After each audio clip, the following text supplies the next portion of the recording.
Gracias por amarnos sin merecerlo y pido, Señor, tu ayuda en este mensaje. Lo pido todo en el nombre de Jesucristo. Amén. Pueden sentarse. Gracias, hermanos. Voy a poner el reloj porque no quiero predicar más de 1 hora, ¿verdad? Muy bien. Esta es la serie de mensajes que estamos predicando, creciendo en la gracia. Podéis ver aquí. Y no sé si lo dije desde el principio o no, pero esta es la palabra en griego para gracia. Habéis adivinado esto, supongo. Es charis. Entonces, gracia y en griego charis. No es X, es charis. Entonces, el mensaje que nos toca hoy, guiando a otros a la libertad. Guiando a otros a la libertad. Estamos intentando, y yo sé que parece que estamos machacando un poco la importancia de la gracia en la iglesia, en la vida cristiana, de no caer en los extremos del libertinaje y del legalismo, porque en el medio hay libertad. Amén. Amén. Y eso es lo que buscamos, guiando a otros a la libertad. Y quiero empezar con esta pronunciación, esta oración. Los cristianos son los mayores promotores de libertad en el mundo. A lo largo de los siglos, los cristianos buscaron formas de mejorar la condición humana con hospitales, con universidades, derechos humanos y la liberación de los esclavos. A través de los siglos, como ninguna otra religión en el mundo, los cristianos somos un pueblo que ama al ser humano y buscamos su bien. No somos un pueblo de leyes negativas. No hagas esto, no hagas esto y no hagas esto. Somos un pueblo que quiere agradar a Dios. Somos los mayores promotores de la libertad y el bienestar en el mundo. Amén. Pues este es un hecho y es una verdad. Durante las elecciones presidenciales de 1988, no de esta semana, no estoy predicando sobre Trump ni nada, pero estoy hablando de las elecciones presidenciales en mi país, en Estados Unidos, 1988. ¿Hace cuántos años? 36, ya habéis hecho las matemáticas. Estamos hablando hace 36 años. Se produjo un cambio inesperado en la atención. En lugar de que los informativos de las noticias de la noche se centraron en los candidatos, todos los ojos se centraron en 3 ballenas. 3 ballenas grises que habían quedado aisladas en su ruta migratoria por un mar de hielo helado. Y al principio, solo unos pocos esquimales con motosierras intentaron rescatarlas. Estaban ahí. Sabe que las ballenas necesitan aire, ¿verdad? Tienen que subir y cuando hay todo hielo, pues se quedan atrapados y no pueden respirar. Entonces intentaron romper el hielo, pero cuando los medios de comunicación llevaron la difícil situación de las ballenas a nuestras salas de estar, los voluntarios acudieron al lugar con maquinaria pesada y la determinación de liberar a las ballenas varadas. Pero el ingenio y la energía de los voluntarios pronto se agotaron.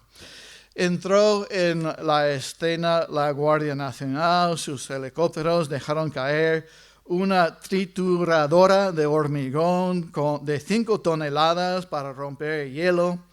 Luego, en un esfuerzo de cooperación con los Estados Unidos y la antigua Unión Soviética, envió 2 de sus barcos rompehielos para facilitar el rescate. Y después de 3 semanas y un gasto de casi $2 millones, las ballenas fueron liberadas. Incluso en 2012 hizo una película de ese evento, se llama Big Miracle. No sé si está en español o no, supongo que sí. ¿Alguien lo ha visto? ¿Alguien lo ha visto? Sí. Bueno, yo no, pero lo tengo para ver.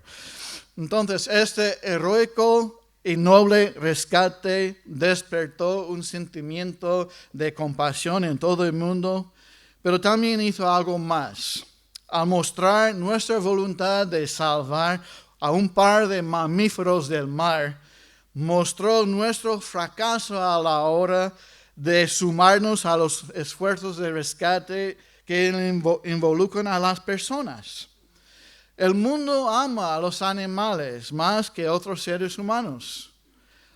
Siempre me ha parecido irónico que la mayoría de Save the Whales o Salvar las Ballenas o Greenpeace y otros ambientalistas parezcan aceptar la posición a favor de asesinato cuando se trata del aborto. Y hacen todos sus esfuerzos para salvar los aves y los peces y los animales.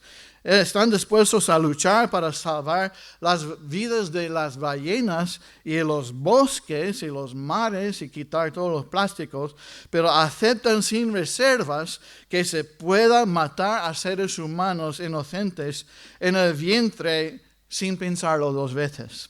Y para ellos los humanos son una plaga en la tierra. Están tan dispuestos a salvar las ballenas, pero tan reacios a hacer algo para salvar a nuestras criaturas más pequeñas e inocentes que recién habían comenzado sus vidas hace unas semanas. Entonces, para mí es incoherente. Entonces, eso es para mostrar cómo piensa el mundo. Ahora pasamos al ambiente espiritual. Lamentablemente, la misma falta de coherencia se puede encontrar dentro de la familia de Dios y dentro de las iglesias. Muchas personas apoyan a las misiones y se apresuran a mandar misioneros a África, a Asia, a donde sea, con ese deseo de querer liberar a algún pagano de su superstición, de su religión, al otro lado del mundo, para liberar a esas personas de la cadena del pecado. Pero son patéticamente lentas para levantar un dedo y liberar a otros cristianos de las cadenas del legalismo de los fariseos en sus propias iglesias.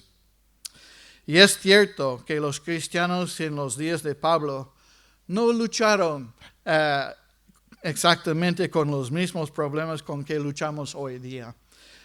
Pero igualmente sí luchaban contra el legalismo. Y es un problema. Y gracias a Dios no es un gran problema en nuestra iglesia y nos gustaría que quede así. Amén.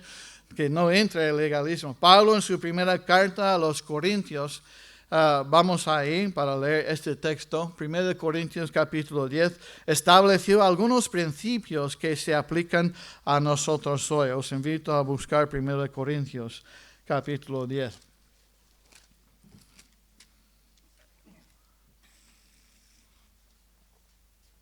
Dice aquí en 1 Corintios 10, 23. Todo me es lícito, pero no todo conviene. Todo me es lícito, pero no todo edifica. Ninguno busque su propio bien, sino el del otro.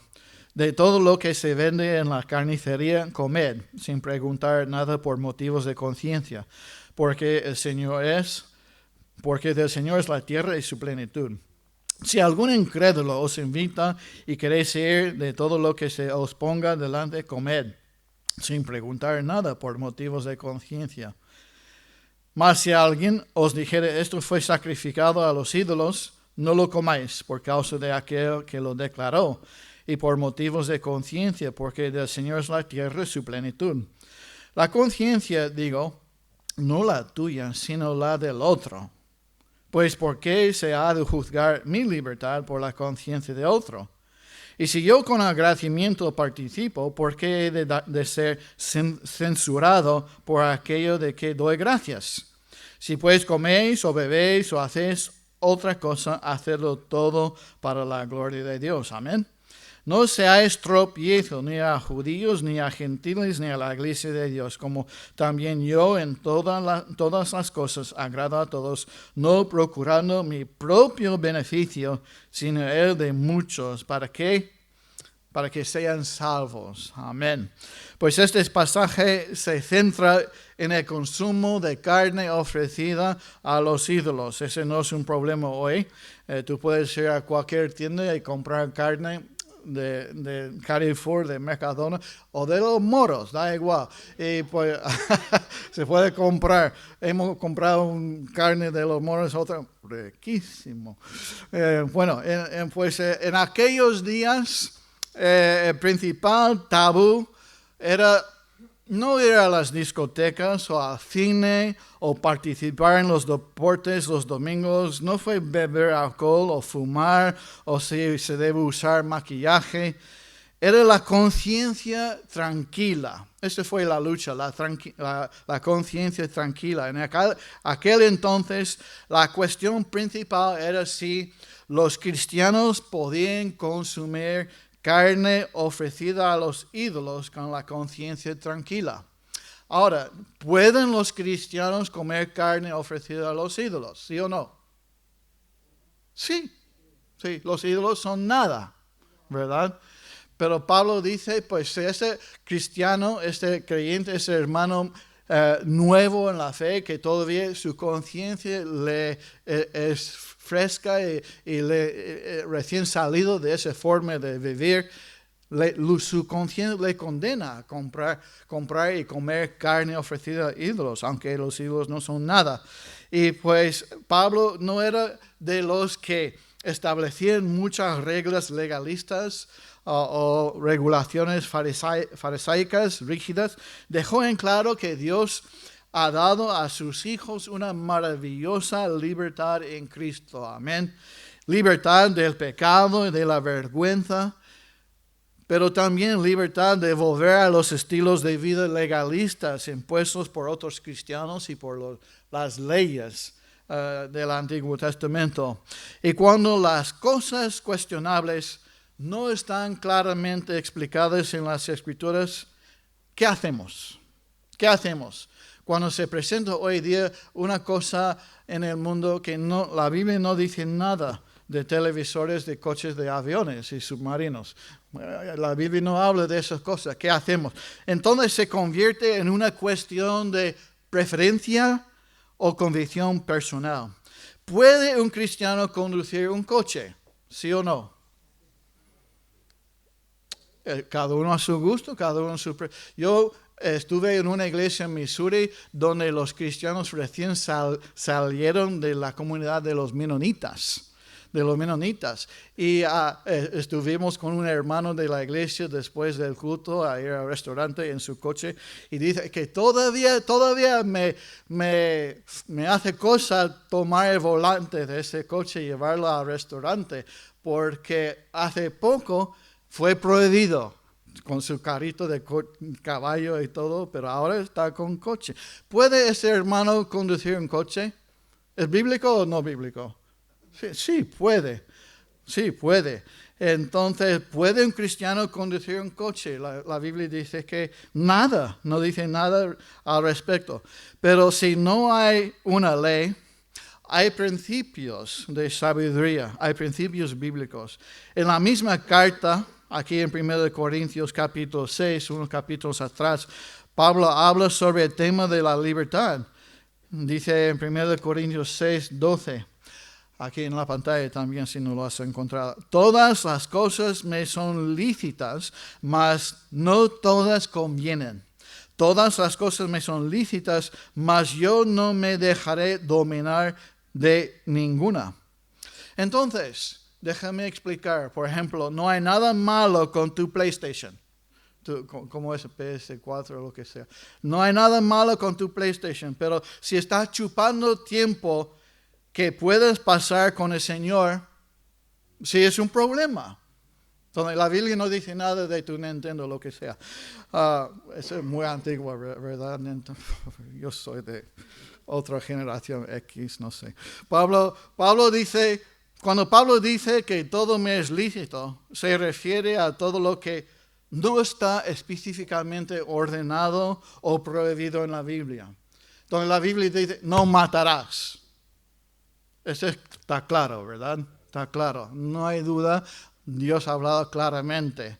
Pero no dice nada, no dice nada de televisores.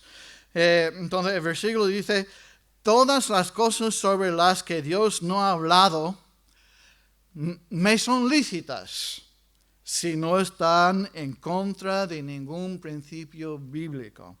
Aquí hay peligro para los que quieren aprovechar en sus corazones de esa libertad. No está bien. Entonces siempre tenemos que centrarnos en la palabra de Dios. Claro, la Biblia no dice nada de eso ni de eso, pero ¿qué es lo mejor para mí y mi andar y mi caminar con el Señor? Amén. Entonces, aquellas cosas que no están especificadas en las Escrituras, ¿qué hacemos? Los cristianos tenemos libertad. Libertad. Es decir, que tus convicciones en esas áreas no tienen que coincidir con las mías, con el pastor o con ninguna otra iglesia. Ni las mías no tienen por qué coincidir con las tuyas. Tenemos libertad de elección, siempre sin caer en pecado. Amén. Aquí está el equilibrio. Así que si es pecado, es pecado. Fin de la discusión. Pero si no lo dicen las Escrituras, ¿qué? Entonces no es una cuestión de si la Biblia lo permite o lo prohíbe, sino una cuestión de sabiduría. ¿Qué es lo mejor? ¿Qué es lo más sabio? ¿Qué es lo más bíblico? ¿Qué dice otros principios? Que en cuanto a si me conviene o no. O cómo afectaría a otros hermanos en la fe, tal vez no tan maduros como yo. Y si es para mí o me perjudica, o si es tropiezo o mal testimonio para un hermano menos maduro en la fe. Entonces hay libertad, pero con condiciones. ¿Sí? Con condiciones. Así que es importante saber cómo guiar a otros a la libertad. Es ese título de mensaje. Cómo guiar a otros a la libertad sin caer en los extremos. Sin caer en los extremos. Y los extremos son legalismo, libertinaje. Y en el centro que tenemos libertad. L. No sé si habéis dado cuenta de eso. L. Entonces, libertinaje, legalismo y libertad. Muy bien. En el mensaje anterior nos referimos a la primera parte de Romanos. Volvemos a Romanos capítulo 6. Y ahora nos toca la segunda parte que hemos leído al principio. Pero primero repasemos lo que aprendimos en ese estudio brevemente de la otra semana. ¿Recordarás que en esos versículos se destacaron dos grupos según su posición hacia la gracia? Y el primer grupo, como pongo aquí en la pantalla, el primer grupo en los versículos 1 a 14, eran los que no reclamaban su libertad y continuaban viviendo como esclavos. Estas personas no lograron vivir en libertad. Viven sus vidas hipersensibles al pecado. El pecado domina cada momento de su vigilia. Y Pablo les hace saber que tienen gracia y están libres de las cadenas del pecado en los versículos. Este grupo anula la gracia de Dios. Luego el segundo grupo que vamos a tocar más hoy, el segundo grupo, son aquellos que llevan su libertad demasiado lejos y se aprovechan de la libertad. Y estos versículos hablan de aquellos que sienten que pueden hacer lo que quieren y lo llaman gracia. Y esas personas abusan de la gracia. Otros anulan la gracia y dicen, no, estamos bajo esas leyes y esas reglas y todo. Y otros dicen, nada, soy libre, y abusan de la gracia de Dios. Estas personas no viven de una manera que les permite restringir su libertad para el beneficio de otras personas. Ellos tienen he puesto esto como su lema. A mí me gusta, ¿qué te importa? Entonces ellos viven de tal manera que a mí eso es lo que quiero hacer, es lo que voy a hacer, a ti no te importa. Entonces vamos a ver qué ponemos aquí. Maravillosas verdades sobre la libertad. Vamos a ver algunos pasajes bíblicos sobre la libertad. Y primero aquí en Gálatas 5:1. Estad pues firmes en la libertad con que Cristo nos hizo libres y no estéis otra vez sujetos al yugo de esclavitud. Ahora, no estamos hablando aquí de esclavitud como esclavos de hace siglos. Estamos hablando de esclavitud otra vez a las leyes, a las reglas, a las normativas, a las cosas de moral y de ceremonia y ritos de la ley de Moisés. Nosotros no somos judíos y la Biblia dice que no tenemos que vivir como judíos. Hay algunas iglesias que quieren volver a esas raíces y se equivocan. Iglesias mesiánicas, porque Cristo nos libró de todas esas cosas. Ahora nosotros somos esclavos de Cristo, amén, y su palabra. Porque sigue aquí diciendo, porque Él que ha muerto ha sido justificado de pecado, lo digo otra vez, porque Él que ha muerto, nosotros, tú y yo, ha sido justificado del pecado. Nosotros tenemos en nosotros la gracia de Dios y cuando Dios nos ve a ti y a mí, ve a Jesucristo, su Hijo. Cuando Dios mira a ti, ve la imagen de su Hijo, no ve un pecador. Cuando Dios te mira a ti y a mí, nos ve a través de la sangre de Jesucristo. Somos justificados y libres del pecado.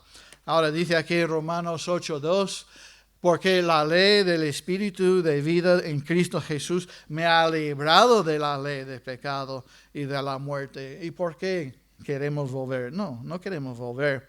Romanos 8:31-32. ¿Qué pues diremos a esto? Si Dios es por nosotros, ¿quién contra nosotros? El que no escatimó ni a su propio Hijo, sino que lo entregó por todos nosotros, ¿cómo nos dará también con Él todas las cosas? Preciosos versículos en Romanos 8.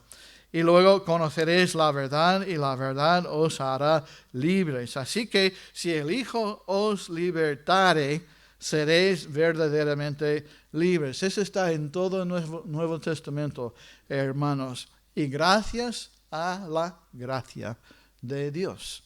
No tenemos este yugo otra vez del Antiguo Testamento. El Antiguo Testamento nos sirve, es importante, hay principios bíblicos ahí, pero no volvamos al Antiguo Testamento. Nosotros somos del Nuevo Testamento, somos cristianos y vivimos bajo la gracia, no bajo la ley. Entonces, vamos a ver algunas advertencias sobre la libertad. En Romanos 6, que hemos leído esos versículos, establece nuestras señales de advertencia a medida que viajamos por la vida en libertad. Y el principal principio en general es la forma en que vivimos depende del amo que escogemos. Entonces, mira el versículo 16. ¿No sabéis que si os sometéis a alguien como esclavos para obedecerle, sois esclavos de aquel a quien obedecéis? Sea de pecado para muerte o sea de la obediencia para justicia. No soy fan, pero hace algunos años había una canción popular de Bob Dylan. ¿Sabe quién es Bob Dylan? ¿Alguien? No sé. No soy fan, pero establecía este principio muy evidente. Tienes que servir a alguien. Una de sus canciones dice, tienes que servir a alguien. You have to serve somebody. Tienes que servir a alguien. Tienes que servir a alguien. Puede ser el diablo o puede ser el Señor, pero tienes que servir a alguien. Esa es su canción, bíblico. Y antes de la gracia, estábamos tú y yo atrapados en la esclavitud del pecado. Atrapados. Pero la gracia nos liberó de la esclavitud del pecado. Y aunque podemos caer de vez en cuando en pecado, y lo hacemos desgraciadamente, ya no tenemos que vivir sujetos a su control. Somos libres, no somos esclavos. Si somos esclavos de Cristo, no de la ley. Amén. Ya no estamos condenados a pecar. Dios nos libertó. Entonces, ese pasaje le dice además al creyente que la gracia nos ha liberado para obedecer a Cristo. Mira aquí en los versículos 17 a 18. Pero gracias a Dios que aunque erais esclavos del pecado, habéis obedecido de corazón a aquella forma de doctrina a la cual fuisteis entregados y que, libertados del pecado, vinisteis a ser siervos de la justicia. Entonces, o de un lado a otro, pero no nada, ¿ok? No somos siervos de pecado, somos siervos de Cristo. Prefiero ser siervo de Dios que siervo del diablo. Amén. ¿Estáis aquí despiertos? Amén. Quiero ser siervo de Dios, prefiero ser que siervo del diablo. Amén.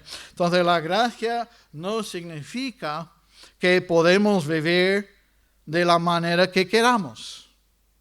Eso es un mal pensamiento. Significa que eres libre de escoger la justicia o la desobediencia. Tú eliges. Elige bien. Hay consecuencias. Entonces, la gracia nos da la opción de servir a Cristo en lugar del pecado. Incluso como cristianos podemos ponernos bajo el control del pecado. Pero no tenemos que hacerlo, y lo he dicho en otros mensajes, pero elegimos hacerlo cuando pecamos. La libertad no es la capacidad de hacer lo que quiero, lo que me da la gana, sino la capacidad de hacer lo que sé que debo hacer. Me da la capacidad de hacer lo que es justo y correcto. Antes yo no tenía esa libertad. Hice algunas cosas buenas en medio de mi maldad y mi malicia, mi pecado. Intentaba cuidar mi familia o lo que sea y ser un buen hombre, pero era esclavo de pecado. Ahora no soy esclavo de pecado y puedo elegir hacer lo que es justo y correcto por amor hacia Dios y por su gracia. Amén. Entonces, vamos a ver algunas realizaciones importantes aquí. Primero, se nos advierte: nunca te escondas detrás de la gracia como un pretexto para desobedecer. ¿Qué quiere decir esto? Cuando alguien decide deliberadamente desobedecer, esa persona no está viviendo libre. Esas decisiones atan y restringen. Entonces, mira ese versículo en Proverbios. ¿Prenderán al impío sus propias iniquidades? Y retenido será con las cuerdas de su pecado. Él morirá por falta de corrección y herirá por lo inmenso de su locura. Un momento. Reflexiona un poco sobre este versículo. Entonces, elegimos desobedecer. ¿Quién aquí puede comer un solo donut? ¿Quién aquí puede comer un solo M&M? M&M. ¿Quién aquí puede comer una sola galleta Oreo? Uno, ya basta. No. ¿Quién aquí puede comer una sola patata frita artesanal? Solo una. Y después de uno, más. Apuesto que no puedes comer solo uno. Apuesto. Bueno, esta es una buena declaración de la verdad sobre el pecado. Es como el hombre que dice: yo no tengo ningún problema para dejar de fumar, lo he hecho ya 1000 veces. Entonces, la Biblia dice en Juan 8:34, Jesús les respondió: de cierto os digo que todo aquel que hace pecado, esclavo es de pecado. Cuando cometemos pecado y elegimos voluntariamente desobedecer a Dios, nos convertimos en esclavos de pecado. Ojo, hermanos, cuidado con esto. Luego hay otra advertencia. En segundo lugar, se nos advierte que no podemos vivir por gracia sin guía, si alguien o algo para guiarnos. Aunque nuestra naturaleza anhela ser libre, nosotros necesitamos una brújula, necesitamos un mapa, necesitamos una guía. El hecho indiscutible es que todos necesitamos un amo. O Dios O yo, o diablo, o el mundo, o la carne, o algo. Pero nosotros somos dirigidos por algo o por alguien. Todos necesitamos un amo, porque no hay ningún ser, ni ningún agente libre aquí esta mañana. Todos tenemos un amo. Y pues los versículos aquí en Romanos 6, versículo 19, dice, hablo como humano por vuestra humana debilidad, que así como para iniquidad presentasteis vuestros miembros para servir a la inmundicia y a la iniquidad, así ahora, ¿qué? Para santificación, presentad vuestros miembros para servir a la justicia. Presentad. Ese es un mandato, ¿sabes? Imperativo. Aquí en el griego español dice, dice, presentad. Ese es un mandamiento. Y Dios no manda lo que no nos capacita para hacer. ¿Sí o no? Presentad vuestros miembros para servir a la justicia. Y esos versículos dicen dos cosas. Dice, toma la decisión correcta, ahí en versículo 19 a 20. Versículo 20, porque cuando erais esclavos del pecado, erais libres acerca de la justicia. Pero, ¿qué fruto teníais de aquellas cosas de las cuales ahora os avergonzáis? ¿Quién aquí nos gustaría ponerse de pie y contarnos toda tu vida antes de Cristo? De todos los pecados que hiciste. ¿Te gustaría o te daría un poco de vergüenza? O mucha vergüenza. Mucha vergüenza. ¿Cómo eras antes de Cristo? ¿Alguien quiere ponerse de pie y contarnos todo lo que hiciste? Como no lo imaginaba. Entonces, ahora dice aquí, de las cuales ahora os avergonzáis, porque el fin de ellas es muerte. Gracias a Dios no hemos seguido este camino, porque su fin es muerte. Ya hemos sido trasladados a la luz. Versículo 22, mas ahora que habéis sido libertados del pecado y hechos siervos de Dios, ¿qué es nuestro beneficio? ¿Qué es vuestro fruto? Dice aquí, la santificación y como fin, gloria a Dios. ¿Qué? ¿Estáis ahí? Versículo 22, la vida eterna. Donde concéntrate en los beneficios de tu posición actual en la gracia, porque la paga del pecado es muerte. Es lo que merecemos. Mas la dádiva, el regalo de Dios, es vida eterna en Cristo Jesús, Señor nuestro. Muchas veces citamos este versículo fuera de su contexto, pero está hablando de la esclavitud, esclavos de pecado y a los esclavos de Dios. Entonces, por medio de esos versículos aquí, dice, por la gracia de Dios estamos libres de dominio de pecado. Por la gracia de Dios estamos libres de dominio de pecado. Por la gracia de Dios somos esclavos de Dios. Amén. Y por la gracia de Dios hay beneficios que se pueden recibir. ¿Qué beneficios? Santificación, vida eterna, buenos frutos. Amén. Y ser hijos de Dios. Estaba con Miguel de Orihuela, que se salvó hace unas semanas. Hice clase de discipulado con él el jueves. Y pues hablando de este beneficio, de este gran privilegio de ser hijos de Dios con minúscula. Solo hay un hijo de Dios, pero cada uno de nosotros somos hijos de Dios. Wow, somos parte de la familia de Dios y adoptados. ¿Sabes que en la cultura romana, los adoptados tenían más derechos que los hijos naturales? Entonces, los hijos naturales, si el padre, fuera, ya no eres mi hijo. Pero a los adoptados tenían más derechos. Una vez adoptado, no se puede echar de la familia en la cultura romana. Los adoptados tenían más derechos que los hijos naturales. Y tú y yo hemos sido adoptados en la familia de Dios. Amén. Amén. ¿Cuáles son los beneficios que se derivan de la gracia?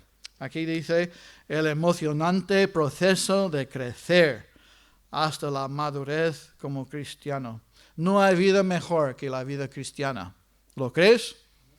¿Hay alguien aquí que no quiere estar aquí? ¿O has venido aquí con el brazo torcido, vas a la iglesia conmigo o te mato? No, es emocionante la vida cristiana. Es la mejor vida. Un estilo de vida libre de culpa, caracterizado por la creatividad, la libertad, el resultado gozoso de la vida eterna. ¿Qué cambiaríamos por un camión lleno de lingotes de oro? Bueno, no está mal por 20, 30 años, pero luego toda la eternidad en el infierno. ¿Tú cambiarías la vida eterna por un camión de oro?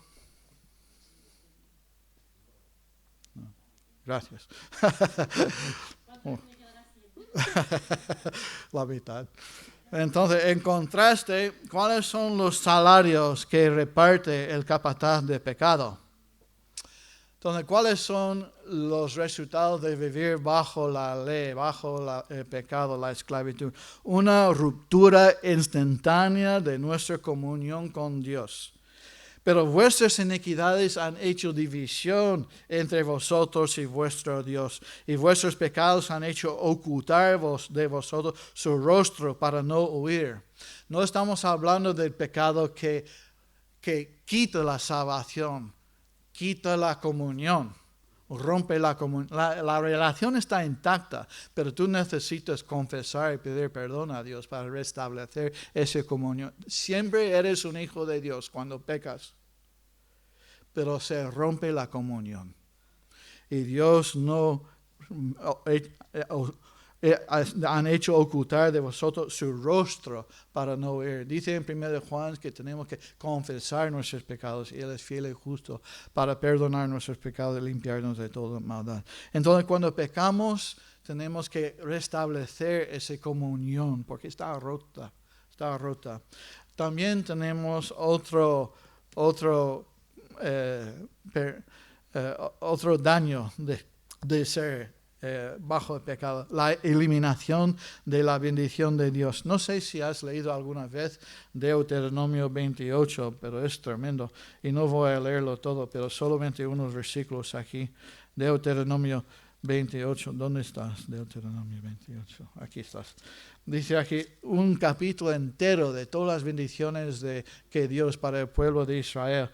Y acontecerá que si oyeres atentamente la voz de Jehová tu Dios para guardar y poner por obra todos sus mandamientos que yo te prescribo hoy, también Jehová tu Dios te exaltará sobre todas las naciones de la tierra. Y vendrán sobre ti todas esas bendiciones y te alcanzarán si oyeres la voz de Jehová tu Dios. Bendito serás tú en la ciudad y bendito tú en el campo.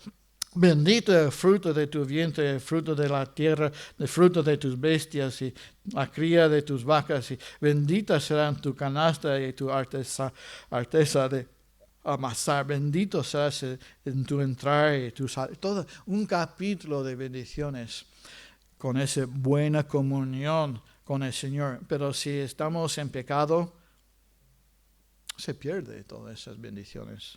La eliminación. Vendrán sobre ti todas esas bendiciones y te alcanzarán si oyeres la voz de Dios. Pero si no oyes la voz de Dios, no recibirás las bendiciones. Y número 3,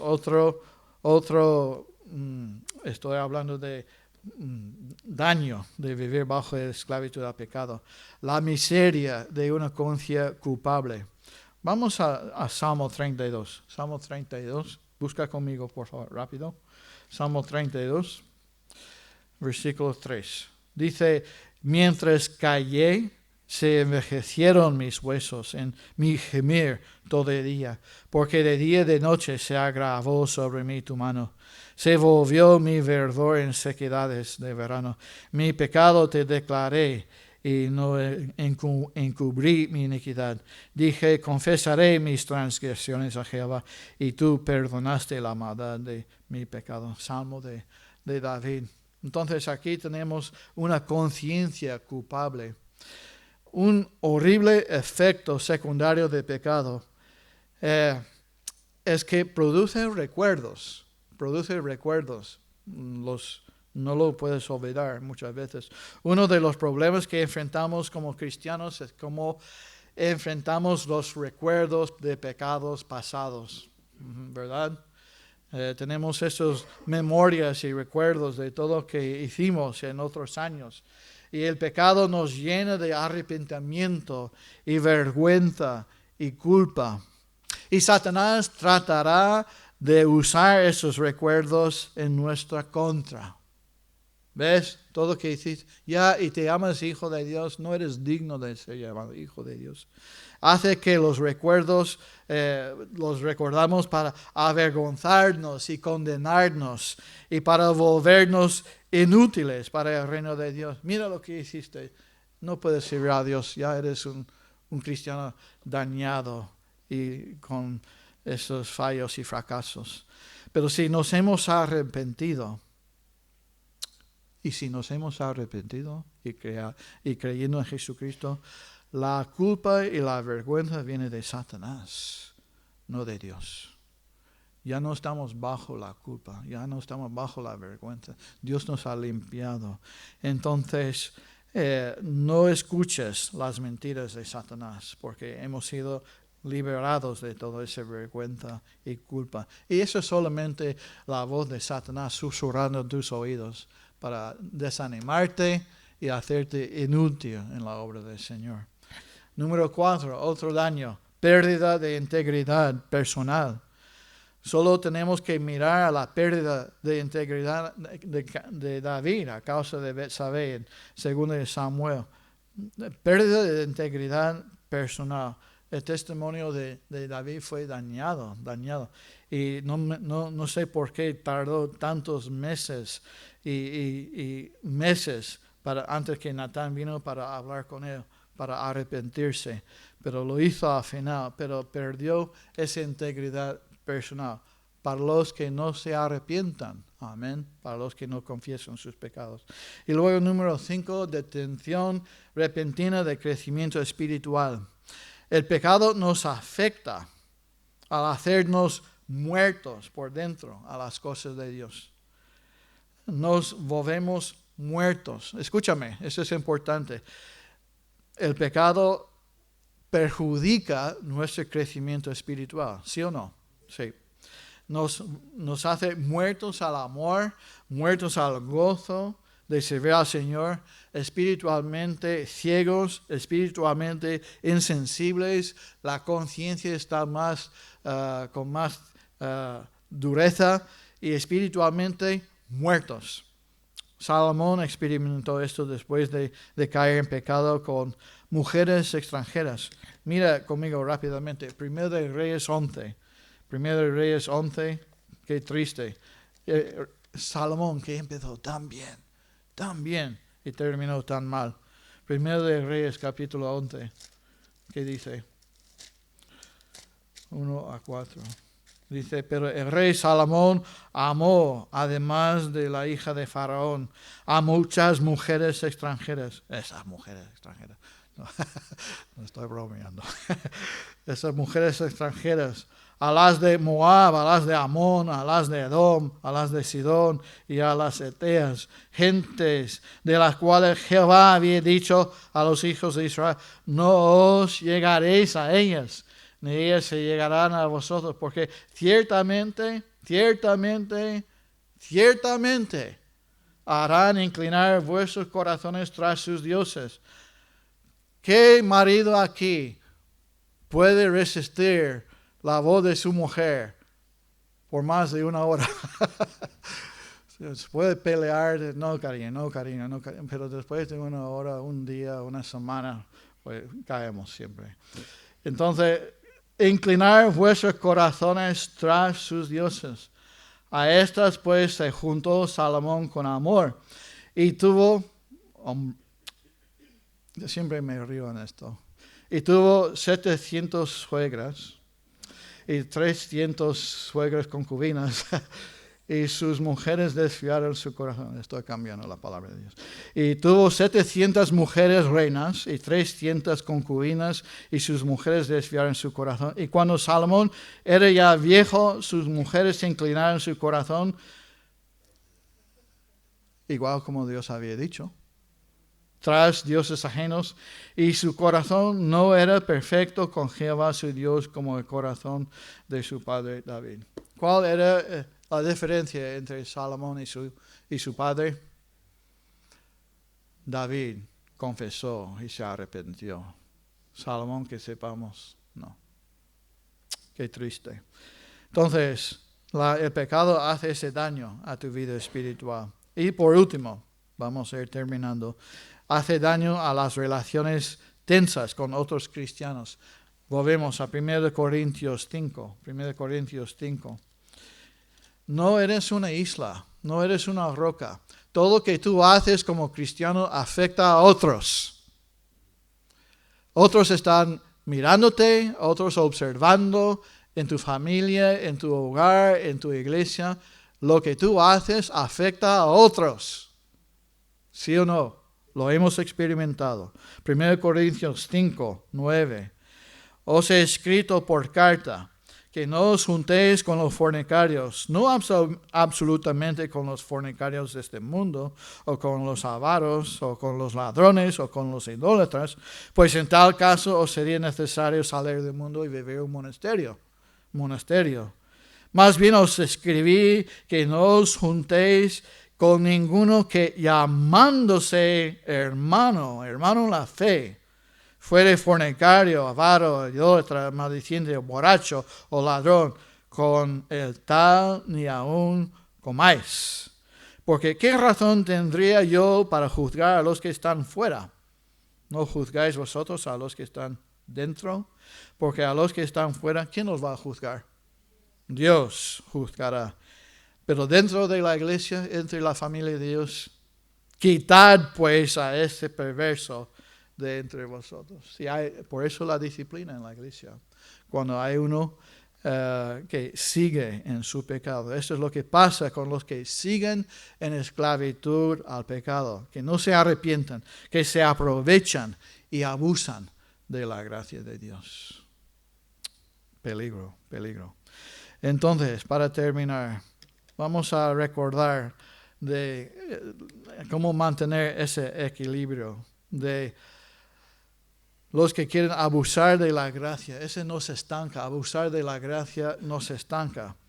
Embota nuestras papilas gustativas espirituales para la dulzura de Dios. Nos hace insensibles. Hace que vivamos vidas casuales, indiferentes, en lugar de vidas comprometidas. Y por nuestro testimonio llevamos a otros por el mal camino. Y nos convertimos en una vergüenza para el reino, en lugar de un buen ejemplo de nuestro Rey. Evitemos esto, hermanos, cuando podamos vivir en libertad. Vivir en libertad nos motiva a soltar, a dejar a otros vivir según su conciencia, no en pecado, pero según sus conciencias. Cuando no somos libres, queremos controlar a los demás y las circunstancias que nos rodean. Cuando operamos en un estado mental de gracia, dejamos que los demás tomen sus propias decisiones sobre la vida y estilo de vida. Y nos libramos para aceptar cada día lo que viene. ¿Por qué? Nosotros tenemos que tener nuestra conciencia limpia delante de Dios. Yo no puedo controlar tu conciencia. ¿Sí o no? Sí, no. Entonces, dejar ir requiere amor. Dejar ir no significa dejar de preocuparse. Significa que no puedo hacerlo por otra persona. Dejar ir o soltar a esas personas no es aislarme, es darme cuenta de que yo no puedo controlar a otros. Dejar ir no es provocar, sino permiso que se aprenda de las consecuencias naturales. Dejar ir es admitir la impotencia, lo que significa que el resultado no está en mis manos. Dejar ir a esos otros hermanos no es tratar de cambiar o culpar a otro, es sacar lo mejor de mí mismo. Dejar ir no es cuidar, sino preocuparse por. Dejar ir no es arreglar, sino brindar apoyo. Dejar ir a otros no es juzgar, sino permitir que otro sea un ser humano. Dejar ir no es estar en el medio organizando los resultados, sin permitir que otros efectúen sus propios destinos. Dejar ir no es proteger, es permitir que otro enfrente la realidad. Dejar ir no es negar, sino aceptar. Dejar ir no es regañar o discutir, sino buscar mis propias deficiencias y corregirlas. Dejar ir no es ajustar todo a mi deseo, sino tomar cada día como viene y valorarme en él. Dejar ir no es criticar ni regular a nadie, sino tratar de convertirme en lo que sueño que puedo ser, según la palabra de Dios. Dejar ir no es lamentar el pasado, sino crecer y vivir para el futuro. Dejar ir es temer menos y amar más. Una lista aquí. Debía haberlo puesto en la pantalla para seguir conmigo, pero tal vez hoy necesitas dejar ir a alguien que te está afectando. Dejar ir, soltar a esa persona que está amargando la vida. Tal vez hoy necesitas dejar a esa persona que te enoja, te amargura, que te ha defraudado. Tal vez necesitas dejar a esa persona en las manos de Dios en vez de intentar controlar estas personas. Nuestro estudio hoy arroja luz sobre los dos caminos que se extiendan ante nosotros, el pecado y la rectitud. Ahora, ¿en cuál de ellos, donde te ves, te encuentras tú? ¿En cuál? Entonces los cristianos, como dije al principio, somos los mayores promotores de la libertad. Somos un pueblo que quiere agradar a Dios. Somos los mayores promotores de la libertad y el bienestar. Y qué alegría cuando podemos llevar a otros a la libertad y disfrutar de la vida de la gracia abundante. Pero hay algunos aquí, a mis amigos no creyentes, que este mensaje habla de la libertad en Cristo. Pero sin Cristo, ¿dónde estás? Sin Cristo, sigues en tu ceguera y sigues esclavo a pecado y esclavo a tu enemigo mortal, la muerte eterna. Amigo mío, por favor, cambia de dueño. Cambia. Renuncia a ser el Dios de tu vida o esclavo de Satanás, de vivir en rebelión y ceguera. Ven a la luz. Ven a Cristo sin tardar. Al amo amoroso, a la verdad que te hace libre. Y hazlo hoy. Dios te está llamando. Hace falta responder. Vamos a ponernos de pie, por favor, y vamos a orar.